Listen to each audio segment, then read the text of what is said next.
So this one mistake cost me $100,000 investing into the wrong business, and here are the lessons that I ended up learning from it. So when I was 21 years old, I graduated college, and so I had about $50,000 saved up from previous ventures. And so when I was in college, I actually had my own consulting business, my own clothing business, and so what I would do is go to different stores and go ahead and actually resell a lot of hype items. I was actually able to do 6 figures every single year, and so while also being able to pursue a pre-med degree. And I knew that I didn't necessarily want to work for anybody just because I worked in fast food, I've done that, I worked in retail a little bit, and I just didn't like it. I want to be able to control my own destiny and determine exactly what I get paid, right? I don't like the fact that you can get put a ceiling on how much you can make, and so that's just one of the aspects of it. And so when I graduated, I was thinking, I was like, man, what should I do? Should I go into property? Should I go ahead and start a business? I was trying to figure out how to be able to really make a lot of money and just be able to get a higher return on investment as far as for my actual business. So I actually had a friend, right, who was actually in trucking. So a dispatcher is almost like a coach, right? It's almost like a quarterback for the actual trucking company. So if you have a driver that wants to go from Dallas all the way to Memphis, what the dispatcher will do is actually find him a load coming out of Dallas, going into Memphis, and then also finding him one coming back to Dallas.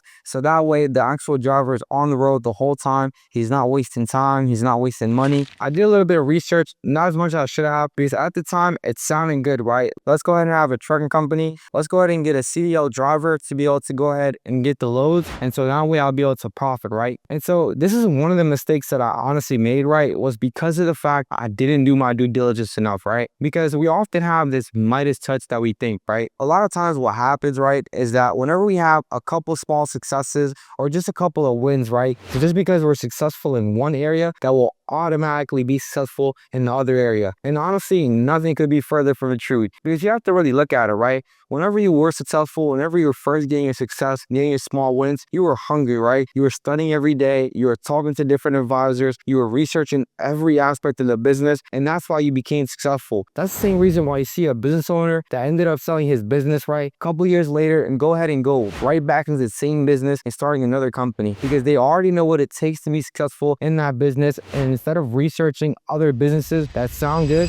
they know that it's a for sure thing if they just go ahead and start the same type of business and start to scale it the same exact way. Especially if you're a business owner, you're not necessarily passionate about the work, you're more passionate about the outcome and also the money that comes from the work, right? So if you tell me that I can go ahead and make a couple $1,000,000 doing a concrete business or a junk removal business, then that's guaranteed I'm gonna go ahead and do that, because that's honestly where the money's at, right? And so really the mistake that I made, right, was thinking that just because I was good in consulting, I was good in reselling, that I would automatically just come into the truck industry, absolutely kill it without even doing any research, without talking to as many people as possible. So I'm a person where I'm just all about action, right? I like to go, go, go. I don't think about failure too much, because honestly, failure is just not real. But the thing I had to realize, right, was that doing your due diligence is ultimately going to make or break your business. Because especially if you're not prepared, you're absolutely going to get smashed in the marketplace. And so when I graduated college, right, I went ahead and actually bought the truck. I was around 21 years old. I had some capital saved up. So me and my dad ended up going in together on the business. And so we actually ended up financing a semi truck. It's a Volvo Cascadia. It was around 2017. It was an absolute steal. I only got it for $70,000 and I financed the rest under my business. And so whenever I got the truck, I had no type of driver set up. I had no idea on how I was going to make money. And so I just knew that as long as I get the truck, I'll be able to go ahead and find a driver. I'll be able to go ahead and start making money. So you almost have to have this belief, right, that you can be able to make anything happen.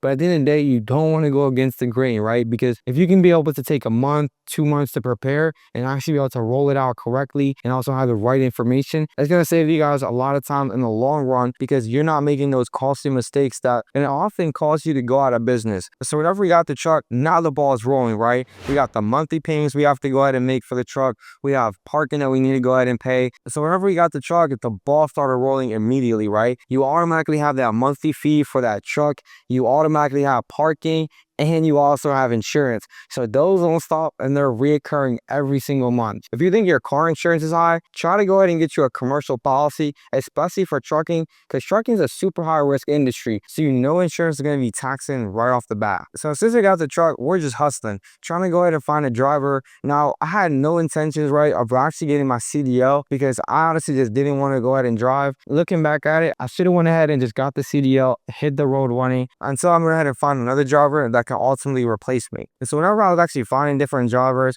I would have drivers tell me, man, I'm the best in the world.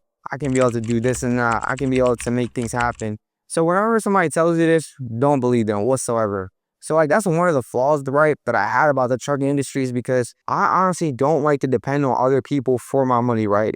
Because if I have to rely on somebody else to be able to actually earn my money, then I'm ultimately dependent on them, right? So that was one of the major flaws that I actually found out is because, and yeah, of course, like in other businesses, you'll have employees, you have people working for you, and a lot of times your employees are giving you leverage so you can actually be able to produce more and handle more clients. But at the end of the day, with trucking, you're solely dependent on that driver. If he's sick, if he has an emergency, if he just doesn't wake up that day or comes up with excuses, then you're not going to get paid for that load. And trust me, those other brokers, they don't care. They're going to go ahead and give it all to the next load because you're not going to stop their business. And so I was trying to go ahead and find an actual CDL driver. I went through different consulting firms. I went through different family and friends. I tried to find a driver. And so about 4 to 5 months now, my truck is still sitting there. I did have a driver. And so I ended up actually finding a driver around the 6-month mark. And so when I did find the driver, all went well. He took a couple of loads. But of course, after the couple of loads, it kind of slowed down, right? We had some more problems, some more issues as far as the driver wanted to